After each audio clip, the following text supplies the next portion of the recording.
राधे राधे महाराज जी। महाराज जी, आजकल के समय में बच्चे चाहे अपनी पसंद से शादी करें या माता पिता की पसंद में, दोनों ही परिस्थिति में परिणाम अच्छे नहीं आते। ऐसे में हम कैसे पता लगे नहीं, कि शादी अच्छे अनुकूल है? आएंगे कैसे? अच्छे आएंगे कैसे? आजकल बच्चों और बच्चियों के चरित्र पवित्र नहीं है, तो अच्छे कैसे आएंगे? हमारी माताओं बहनों के पहले रहन सहन देखो। बूढ़ी, हम अपने गांव की बता रहे हैं, बूढ़ी थी पर इतने से नीचे इतना। और आज बच्चे बच्चियां कैसी पोशाकें पहन रहे हैं, कैसे आचरण कर रहे हैं। एक लड़के से ब्रेकअप, दूसरे से व्यवहार, फिर दूसरे से ब्रेकअप, फिर तीसरे से व्यवहार, और व्यवहार व्यभिचार में परिवर्तित हो रहा है। कैसे शुद्ध होगा? मान लो हमें 4 होटल के भोजन खाने की जबान में आदत पड़ गई है, तो घर की रसोई का भोजन अच्छा नहीं लगेगा।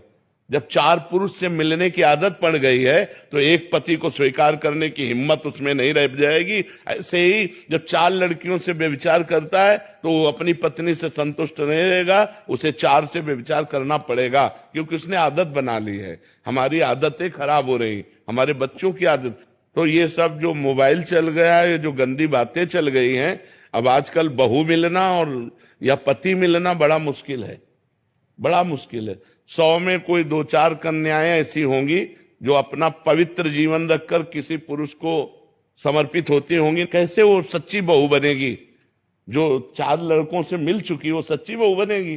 जो 4 लड़कियों से मिल चुका वो सच्चा पति बन पाएगा? तो अब ये हमारा भारत देश धर्म प्रधान देश है। अब जो हमारे देश में गलतियां घुस गई हैं, विदेशी ये माहौल घुस गया है। ये लिव इन रिलेशन क्या है? गंदगी का खजाना, गंदगी का खजाना। अरे हमारे यहां पवित्रता के लिए जान दे दी। जब मुगलों का आक्रमण हुआ तो पवित्रता के लिए जान दे दी, लेकिन छूने नहीं दिया शरीर को। और आज वही बच्चे, ये सब क्या है? अपने पति के लिए प्राण देने की भावना हमारे देश में रही है कि हमारी हमारी जान चाहे चली जाए, मेरे पति का बाल बांका न हो। और यहाँ पतियों के साथ ऐसा व्यवहार हो रहा है। अपनी पत्नी को प्राण माना गया है, अर्धांगिनी माना गया है। कहाँ हमारे देश की ये भाषाएं गई? ये इसीलिए हो रहा है क्योंकि पहले से व्यभिचार हो रहा है। नहीं, हमारे यहाँ बहुत पवित्र व्यवहार माना गया। ब्याह हुआ, पूरे गांव के देवी देवताओं का पूजन होता था, बुजुर्गों के आशीर्वाद लिए जाते, तब वो गृहस्थ धर्म में जाते थे। आज पहले ही विचार किए बैठे हुए हैं, पहले ही गंदे आचरण किए बैठे हैं। क्या जाने उस पवित्र धारा को, क्या मानेंगे पाणी ग्रहण को? नहीं, जिस पति ने पाणी ग्रहण कर लिया उसके लिए जीवन समर्पित किया जाता है। हमारा भारत देश है, हमारा विदेश नहीं कि आज इसके साथ कल उसके साथ परसों उसके साथ। तो माता जी, अब सबसे बड़ी समस्या है कि बच्चे बच्चियां ही पवित्र नहीं हैं।